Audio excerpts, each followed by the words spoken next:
Hi hello నమస్తే welcome to my YouTube channel drama of life. నేను చెప్పబోయే కథ ఒక భారతీయ కుర్రాడిది.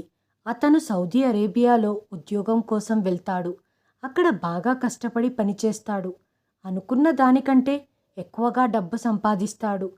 ఎప్పుడైతే తను తిరిగి భారతదేశానికి వచ్చే టైం అయిందో అప్పుడు ఒక సౌదీ మహిళను రేప్ చేశాడు అనే అపవాదం తనపై పడుతుంది. విషయం పోలీస్ స్టేషన్ నుంచి కోర్టు దాకా వెళ్తుంది. అతను జడ్జి ముందు అవును, నేను ఆమెపై అఘాయిత్యం చేశాను, ఒక్కసారి కాదు అనేకసార్లు అఘాయిత్యం చేశాను, అది తన సమ్మతితోనే. నేను ఒక భారతీయుణ్ణి. నాలాంటి వ్యక్తికి ఒక సౌదీ మహిళ దొరకటం నా అదృష్టంగా భావించాను. జడ్జి గారు, మీరు నాకు ఉరి వేసేయండి, నాకేమీ ఇబ్బంది లేదు. నేను నా జీవితానికి సరిపడ్డ సంతోషాన్ని పొందాను. సౌదీ అరేబియా లాంటి దేశంలో ఒక జడ్జి ముందు ఈ విధంగా మాట్లాడడానికి ఎంతో ధైర్యం ఉండాలి. కానీ అతను ఈ విధంగా మాట్లాడిన తర్వాత ఏం జరుగుతుందో మీ అందరికీ తెలుసు. సౌదీ లాంటి దేశంలో బలాత్కారం చేసిన వ్యక్తిని రాళ్లతో కుట్టి మరీ చంపుతారు. నడిరోడ్డుపై ప్రజలందరూ చూస్తుండగా నాలుగు వైపుల నుంచి రాళ్లతో కొడతారు. తను చివరి శ్వాస వదిలే వరకు రాళ్లతో కొడతారు. ఎవరైతే బలవంతంగా అత్యాచారం చేస్తారో అలాంటి వాళ్లకు సౌదీలో విధించే శిక్ష ఈ విధంగా ఉంటుంది. ఎవరినైనా హత్య చేస్తే వాళ్ళకక్కడే ఉరిశిక్ష విధిస్తారు. అంటే ప్రాణానికి బదులు ప్రాణం తీయటం అక్కడ శిక్షగా ఉంటుంది. ఆ కుర్రాడి పేరు హేమంత్. హేమంత్ 22 సంవత్సరాల యువకుడు. తూర్పు గోదావరిలో ఓ గ్రామంలో నివసించేవాడు. ఇంట్లో వాళ్ళతనికి వివాహం చేశారు. పెళ్లిపైన అందరికీ సామాన్యంగానే చాలా ఆశలుంటాయి. ఎన్నో ఆశలతో అతని ఇంట్లోకి అడుగుపెట్టిన వధువుకి నిరాశ మిగిలింది. ఆమెకు హేమంత్ నడవడిక నచ్చలేదు. చాలా రోజుల వరకు ముసుగులో గుద్దులాటలాగా భార్యాభర్తల మధ్య గొడవలు జరుగుతూనే ఉండేవి. చివరికి వాళ్ళ సమస్య కోర్టుకెక్కింది. హేమంత్ భార్య చెప్పేదేంటంటే, నా భర్త నసంపకుడు, పిల్లల్ని కనే సామర్థ్యం అతనిలో లేదు, అందుకే నేను తనతో ఉండలేను, నాకు విడాకులిప్పించండి అని కోర్టుకెక్కింది. ఒక మహిళ తన భర్తతో పూరి గుడిసెలో ఉండగలదు, పస్తులైనా ఉండి సంసారం సాగిస్తూ ఉండవచ్చు. కానీ అసమర్థుడైన భర్తతో మాత్రం జీవితాన్ని కొనసాగించలేదు. అలాంటి వ్యక్తితో జీవితాంతం ఉండి తన కోరికలు ఆశలను చంపుకుంటూ జీవితాన్ని ముగించవలసి ఉంటుంది. హేమంత్కి పెళ్ళైన కొన్ని రోజులకే అతని భార్యకు అతని గురించి అన్ని విషయాలు తెలిసిపోవటంతో తనతో ఇక జీవితం కొనసాగించలేనని విడాకుల కోసం కోర్టుకెక్కి విడాకులు తీసుకుంది. ఆమె విడాకులు తీసుకున్న తర్వాత ఏ కారణం వల్ల ఆమె విడాకులు తీసుకుందో అందరికీ తెలిసిపోయి హేమంత్ని అందరూ నానా మాటలు అనటం ప్రారంభించారు. తను ఇక్కడే ఉంటే అందరూ నానా మాటలంటూ ఇబ్బందులకు గురి చేస్తూ ఉంటారు కాబట్టి ఇక అక్కడ జీవించలేనని గ్రహించిన హేమంత్ వేరే చోటికి వెళ్ళిపోవాలని నిశ్చయించుకున్నాడు. కొన్ని సంవత్సరాలు బయట ఎక్కడైనా ఉండి వస్తే అందరూ అన్ని విషయాలు మర్చిపోతారు అని వేరే దేశం వెళ్ళటానికి నిశ్చయించుకుంటాడు. తన స్నేహితులు కొందరు సౌదీలో ఉద్యోగం చేసేవారు. వాళ్లకు విషయం చెప్పి తాను కూడా అక్కడికి వెళ్ళటానికి అన్ని ఏర్పాట్లు చేసుకుంటాడు. కానీ అతను సౌదీకి వెళ్లే ముందు తను చికిత్స చేయించుకుంటాడు. ఒక వైద్యుడు సలహా మేరకు 1 నెల రోజులు మందులు వాడితే పూర్తిగా నయమవుతుందని వనమూలికలతో చేసిన ఆ మందులను తీసుకుంటాడు. ఇవి వాడిన తర్వాత మళ్ళీ 1 నెల రోజుల తర్వాత పరీక్షలు చేయించుకుంటే దాని ఫలితం తెలుస్తుందని వైద్యుడు సలహా మేరకు వాటిని వాడుతూ సౌదీ వెళ్ళటానికి ఏర్పాట్లు చేసుకుంటాడు హేమంత్. అతను సౌదీ వెళ్ళటానికి ఒక ఏజెంట్కి డబ్బులు కట్టి అతని ద్వారా అక్కడ జాబ్ను సెట్ చేయించుకుంటాడు. కానీ అతను ఏ పని చేయటానికైతే సౌదీకొచ్చాడో అక్కడ ఆ ఉద్యోగాలు లేవని, అసలు ఆ కంపెనీ అక్కడ లేదని తెలుస్తుంది. ఆ ఏజెంట్ డబ్బుల కోసం తనని మోసం చేశాడని గ్రహిస్తాడు హేమంత్. చివరికి వాళ్ళని వీళ్ళని అడుక్కొని ఒక కంపెనీలో ఉద్యోగం సంపాదిస్తాడు. కానీ వాళ్ళతనికి 18 గంటలు పని చేయించుకొని సరైన విశ్రాంతి ఇవ్వకుండగా, సరైన ఆహారాన్ని కూడా ఇవ్వకుండగా వేధించేవారు. వాళ్ళు అతని పాస్పోర్ట్ని కూడా తీసేసుకున్నారు. చాలని జీతం ఇచ్చేవారు. వాళ్ళ హింసను భరించలేక ఎలాగో అలా అక్కడి నుంచి బయటపడతాడు హేమంత్. అతను అనధికారికంగా పాస్పోర్ట్ లేకుండగా ఎక్కడ పడితే అక్కడ నివసిస్తూ ఏది పడితే అది తింటూ దాక్కొని దాక్కొని జీవితాన్ని కొంతకాలం గడుపుతాడు. తనకు కనపడిన వాళ్ళందరికీ పని అడిగేవాడు, కానీ వాళ్ళతన్ని నమ్మేవాళ్ళు కాదు. ఎందుకంటే అక్కడ కొత్త వ్యక్తులకు అంత సులభంగా ఉద్యోగాలు దొరకవు.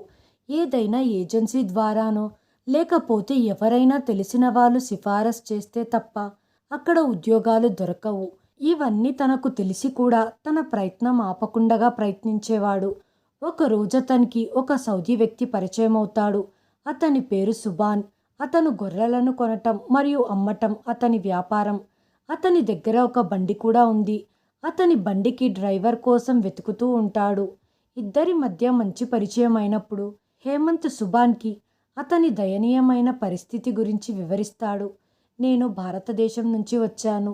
నా ఏజెంట్ మోసం చేయటం వల్ల ఏ ఉద్యోగం కోసం అయితే నేను వచ్చానో అది నాకు దొరకలేదు. తర్వాత బతకటం కోసం ఏవేవో పనులు చేయవలసి వచ్చింది. 20 గంటలు పని చేయించుకొని అసలు విశ్రాంతి ఇచ్చేవాళ్ళు కాదు. సరిగ్గా తిండి కూడా పెట్టేవాళ్ళు కాదు. పని ఎక్కువ చేయించుకొని డబ్బులు తక్కువగా ఇచ్చేవాళ్ళు. నేను అక్కడి నుంచి పారిపోయి వచ్చాను. నేను చట్ట వ్యతిరేకంగా ఇక్కడ జీవిస్తున్నాను. నేను చాలా సమస్యలతో బాధపడుతున్నాను. దయచేసి మీరు నాకు సహాయం చేయండి. సుబాన్ అంతా విని, సరే, నా బండికి డ్రైవర్ అవసరం ఉంది. నేను జంతువులను కొనటం అమ్మటం చేస్తుంటాను. నేను నీకు ఆ డ్రైవర్ ఉద్యోగం ఇవ్వగలను. టైం టు టైం పని ఉంటుంది. ఎక్కువ పని చేయించుకోను. నీ పనికి తగ్గట్టు జీతం ఉంటుంది. హేమంత్ చాలా ఆనందపడి అతని దగ్గర పని చేయటానికి ఒప్పుకుంటాడు.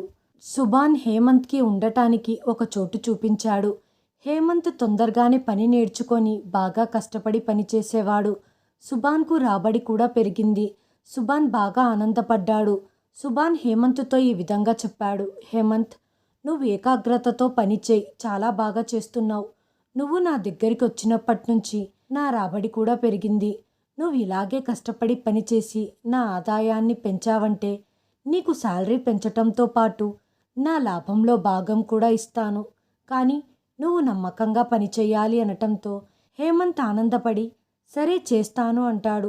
సొంత దేశంలో ఎన్నో అవమానాలు పడి పొట్ట కూటి కోసం సౌదీకి వచ్చాడు హేమంత్. ఇక్కడ కూడా ఎన్నో కష్ట నష్టాలు భరించి ఇప్పుడిప్పుడే తనకంటూ ఒక ప్రత్యేక మార్గాన్ని ఏర్పరచుకున్నాడు. డబ్బులు సంపాదిస్తున్నాడు. అతనికి ఈ దేశంలో ఎటువంటి అకౌంటు లేదు. అందుకే అతని డబ్బునంతా సుబాన్ దగ్గర ఉంచాడు. ఈ సౌదీ వాళ్ళు ఎంతో నమ్మకస్తులు అంటారు, కానీ ప్రతి చోట నమ్మక ద్రోహులు మరియు దుర్మార్గులుంటారు. కొంతమంది పరిస్థితుల ప్రభావం వల్ల దుర్మార్గులుగా మారితే మరికొందరు సహజంగానే దుర్మార్గంగా ఉంటారు. హేమంత్ సుబాన్ దగ్గర డబ్బులు పెట్టి, నాకిక్కడ అకౌంట్ లేదు. నాకు మీకంటే నమ్మకస్తులు ఎవ్వరూ లేరు. నా డబ్బును నేను నా దేశానికి వెళ్ళేటప్పుడు ఇస్తే చాలు అని అన్నాడు హేమంత్. కాలం గడుస్తూ వచ్చింది. 6 సంవత్సరాలు దేశాన్ని వదిలిపెట్టి వచ్చిన హేమంత్కి మళ్ళీ తన సొంత దేశానికి వెళ్ళాలని కోరిక పుట్టింది. సుబాన్ దగ్గరికి వెళ్ళి, నేను నా దేశానికి వెళ్ళాలనుకుంటున్నాను. మీ దగ్గర ఉన్న నా డబ్బులు ఇవ్వండి అని అడిగాడు. అనుకోకుండగా హేమంత్ చెప్పిన మాటలు మింగుడు పడలేదు సుబాన్కి. అప్పటికీ సరే అని చెప్పి సమాధానమిస్తాడు. రోజులు గడిచే కొద్దీ ఎన్నిసార్లు హేమంత్ అడిగినా వచ్చే నెల ఇస్తాను, ఆ తర్వాత నెల ఇస్తాను అని చెప్పి మాట మార్చేవాడు. ఎందుకంటే హేమంత్ సుబాన్కి ఇచ్చిన డబ్బు చాలా ఎక్కువ మొత్తంలో ఉంది. అంత ఎక్కువ డబ్బును ఇవ్వటానికి సుబాన్కి మనసు ఒప్పుకోవటం లేదు. కానీ హేమంత్ ఆ డబ్బు మీద చాలా ఆశలు పెట్టుకున్నాడు. అతను ఇప్పుడు శారీరకంగా మానసికంగా ఆరోగ్యంగా ఉన్నాడు. కాబట్టి అతడు తన దేశానికి తిరిగి వెళ్ళాక ఏదైనా వ్యాపారం మొదలుపెట్టి పెళ్లి చేసుకోవాలి అనే ఆలోచనలలో ఉన్నాడు. కానీ సుబాన్ తనకి డబ్బులు ఇవ్వకుండగా మాటలు మారుస్తూ 6 నెలలు వృధా చేశాడు. చివరికి హేమంత్కి విషయం అర్థమవుతుంది. ఇద్దరి మధ్య వాగ్వివాదం పెరుగుతుంది. ఒకరోజు సుబాన్ హేమంత్ని పిలిచి, మిత్రమా, నీ డబ్బులు నేను వ్యాపారంలో పెట్టాను. అవి రావటానికి కొద్దిగా టైం పడుతుంది. నాకు ఇంకొక 2-3 నెలలు సమయం ఇచ్చినట్లయితే నేను నీ డబ్బులంతా ఇచ్చేస్తాను. నువ్విప్పుడు ఒక పని చెయ్యి. నువ్వు ఉంటున్న రూమ్ని వదిలేసి నా ఇంటికి వచ్చేసేయ్. నా ఇంట్లోనే ఒక గది ఖాళీగా ఉంది. నువ్వు అక్కడే ఉంటూ నీ పనులు చేసుకుంటూ నా భార్యకు ఇంట్లో పనుల్లో కూడా సహాయం చెయ్యి అని హేమంత్ని తన పన్నాగంలో ఇరికించటానికి బలపన్నాడు సుబాన్. కానీ హేమంత్ అతని పన్నాగాన్ని పసికట్టలేక అతడు చెప్పినట్లుగానే వాళ్ళ ఇంటికి వచ్చి ఆ గదిలో నివసిస్తుంటాడు. సుభాన్ తన భార్యకు విషయమంతా చెబుతాడు. తన ప్లాన్ని కూడా వివరిస్తాడు. కాని సుభాన్ భార్య ఒప్పుకోదు. తను చెప్పినట్లు వినకపోతే విడాకులిస్తానని భయపెట్టి ఆమెను ఒప్పిస్తాడు సుభాన్. ఒకరోజు సుభాన్ ఇంట్లో ఒక పార్టీ ఏర్పాటు చేస్తాడు. చాలా తక్కువ మందిని, తన సన్నిహితులను మాత్రమే పిలుస్తాడు. సుభాన్ భార్య హేమంత్ని పిలిచి కొన్ని సామాన్లను తెచ్చివ్వమని అడుగుతుంది. ఇది సుభాన్ వేసిన ప్లాన్లో భాగమని గుర్తించలేక హేమంత్ సరుకులు తేవటానికి వెళ్తాడు. సుభాన్ తన ముఖ్యమైన 3 స్నేహితులను పిలిచి తన ప్లాన్ను వాళ్ళకు వివరించి తనకు సహాయం చేయాలని కోరుతాడు. వాళ్ళు దానికి ఒప్పుకుంటారు.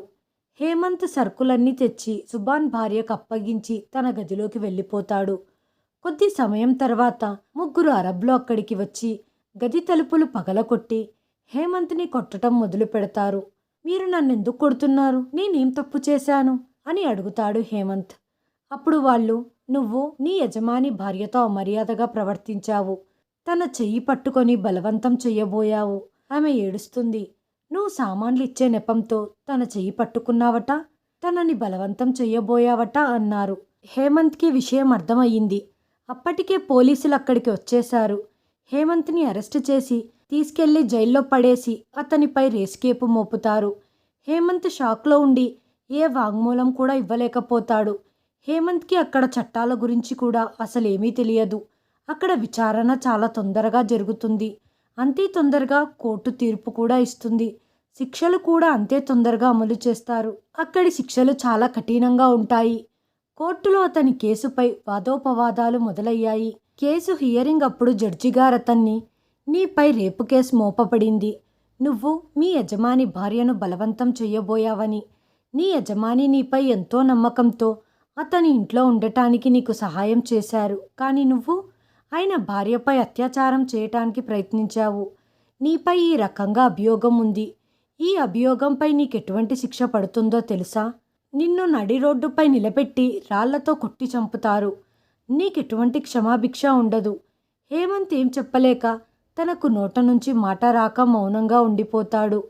విచారణలో భాగంగా సుభాన్ భార్యను పిలిచి విచారిస్తారు. హేమంత్ మీతో ఏం చేశాడో కోర్టుకు వివరించండి అంటారు. ఆమె ఒక మంచి వ్యక్తి.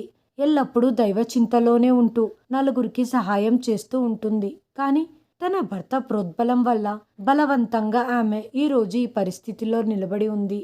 ఆమె ముఖమంతా ఎర్రగా మారిపోయింది. తను నోరు తెరవటానికి నాలుక సహకరించటం లేదు.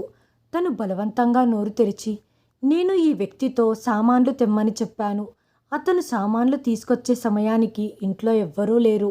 దాన్ని అలుసుగా తీసుకొని ఇతను సామాన్లు ఇచ్చే నెపంతో నాతో తప్పుగా ప్రవర్తించబోయాడు. కొన్ని సెకండ్లు నాకు అసలేమీ అర్థం కాలేదు. నేను తేరుకొని గట్టిగా అరిచేసరికి ఎవరైనా వచ్చి పట్టుకుంటారేమో, అతని రంగు బయటపడుతుందని భయపడి అక్కడ్నుంచి వెళ్ళిపోయాడు అని ఆమె చెప్పటం పూర్తయిన తర్వాత ఆమె భర్తను కూడా విచారించటం జరిగింది. అతను కోపంగా, నేనితను నిజాయితీపరుడని నమ్మకస్తుడని భావించి నా ఇంట్లో చోటిచ్చాను. కానీ ఇతను వెన్నుపోటు పొడుస్తాడని నేను ఊహించలేదు. జడ్జి గారు, చావు కంటే తక్కువ శిక్ష విధించొద్దండి. ఇక ముందు ఏ భారతీయుడు కూడా ఇలాంటి దురాగతానికి పాల్పడకుండా చూడండి. హేమంత్ ఈ విచారణంతా వింటూ ఉన్నాడు. అతనికి ఏం చెయ్యాలో తోచటం లేదు. జడ్జి గారు విచారణంతా పూర్తయిన తర్వాత తీర్పును వాయిదా వేశారు. హేమంత్ని తిరిగి జైలుకు తీసుకొని వెళ్తారు. హేమంత్ని ఉంచిన బ్యారక్లో అతను వెళ్ళినప్పుడు అతనితో పాటు ఇంకొక ఖైదీ కూడా అదే బ్యారక్లో ఉంటాడు. అతను హేమంత్ని, నువ్వు ఏం నేరం చేశావని జైలుకొచ్చావు? నీ కేసేమయ్యింది అని అడుగుతాడు. హేమంత్ జరిగిందంతా చెప్తాడు. నేను ఒక అరబ్ చేతిలో మోసపోయాను. అతని దగ్గర నేను 6 సంవత్సరాలుగా కష్టపడి సంపాదించిందంతా ఉంచాను. నేను నా దేశానికి తిరిగి వెళ్ళే సమయం వచ్చేసరికి ఆ డబ్బును తిరిగి అడగ్గా అతను తన భార్యను రేప్ చేశానని నా మీద అపవాదు మోపి జైలుకు పంపించాడు. ఇక్కడ నాకు నా వైపు వాదించటానికి ఏ లాయర్ నాకు తెలియదు. ఇక్కడ రేప్ చేసిన వారిపై కఠిన శిక్షలు ఉంటాయని తెలిసింది. నాకు ఏం చెయ్యాలో అర్థం కావటం లేదు అని అంటాడు హేమంత్. ఆ వ్యక్తి ఆలోచించి, నేను నీకొక సలహా ఇస్తాను. నీకు ఎట్లాగో మరణశిక్ష విధిస్తారు.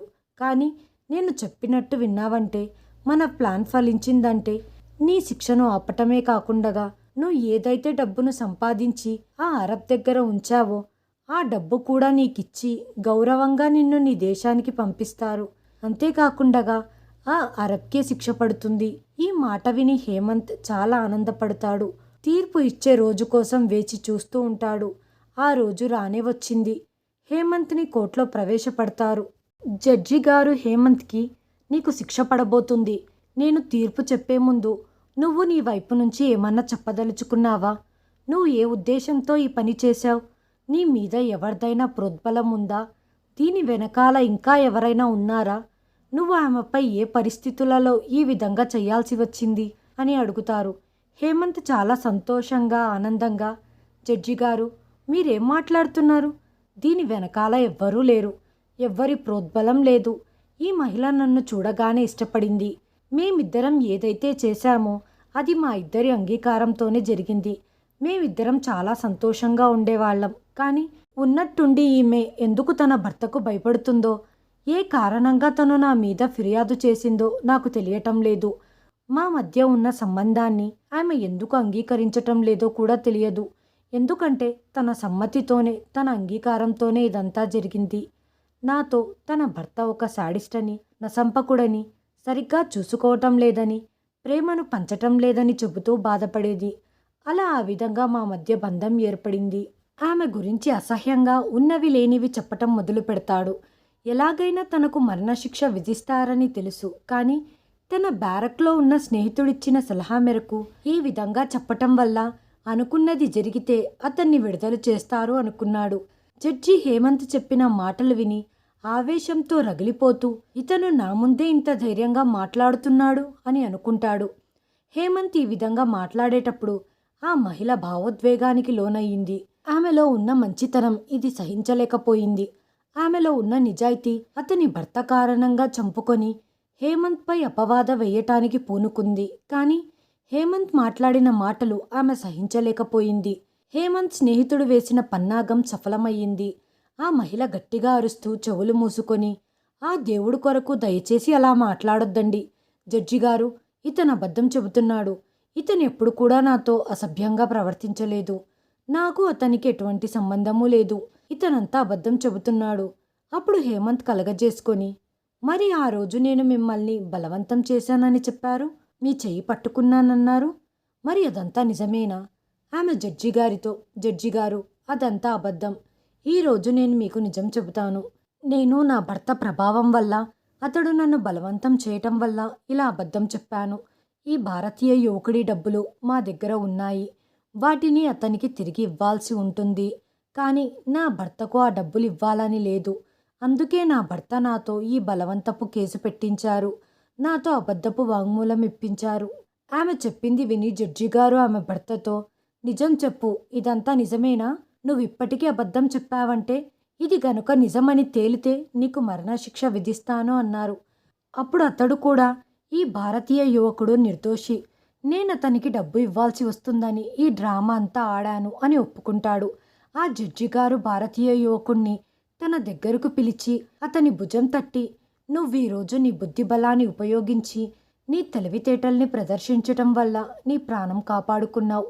అలా కాకుండగా వీళ్ళ వాంగ్మూలంపై స్థిరంగా ఉండి నువ్వు ఎంతగా నీ ఘోష వినిపించినా నీకు మరణశిక్షే పడేది. నేను నీ వైపు ఏమీ ఆలోచించకుండగా మరణశిక్ష విధించేవాణ్ణి. మా దగ్గర చట్టాలలా ఉన్నాయి. తర్వాత సుభాన్ దగ్గర నుంచి హేమంత్కి రావాల్సిన డబ్బునంతా ఇప్పించి దానికి వడ్డీ కూడా అతనికి ఇప్పించారు. హేమంత్పై అపవాదం మోపిన మహిళకు 2 సంవత్సరాల కారాగార శిక్ష మరియు ఈ డ్రామా అంతటినీ నడిపించిన సుభాన్కి 5 సంవత్సరాల కారాగార శిక్ష విధించటం జరిగింది. అలాగే తన తప్పులో సహకరించిన తన స్నేహితులకి 1 సంవత్సరం కారాగార శిక్ష విధించటం జరిగింది. అంతేకాకుండగా సుభాన్ హేమంత్ డబ్బును ఏ వ్యాపారంలో అయితే పెట్టాడో ఆ వ్యాపారంలో వచ్చిన లాభంలో 50% హేమంత్కి ఇప్పించాడు. హేమంత్ ఆ డబ్బులు తీసుకొని ఎంతో గర్వంగా తన సొంత గడ్డ అయిన భారతదేశానికి తిరిగి వచ్చి అతని ఊరికి వెళ్ళి అతడు సంపాదించుకున్న డబ్బుతో అక్కడ సూపర్ మార్కెట్ను ఏర్పాటు చేసుకుంటాడు. వెంటనే వివాహం చేసుకొని తన ఆనందమైన జీవితాన్ని గడుపుతాడు. ఈ కథ ద్వారా నేనేం చెప్పాలనుకుంటున్నానంటే, డబ్బు ఏ మనిషిని మార్చలేదు, కానీ ఆ డబ్బే మనిషి యొక్క నిజ స్వరూపాన్ని బయటపెడుతుంది. డబ్బు నేర్పే పాఠాలు ఏ గురువు నేర్పలేడేమో. అనుభవాలతోనే తెలుసుకోవాలి. హాయ్ ఫ్రెండ్స్, ఈ వీడియోను చివరి వరకు చూసినందుకు ధన్యవాదాలు. ప్లీజ్ సబ్స్క్రైబ్ చేయండి, లైక్ చేయండి, షేర్ చేయండి, కామెంట్ చేయండి. Thanks for watching.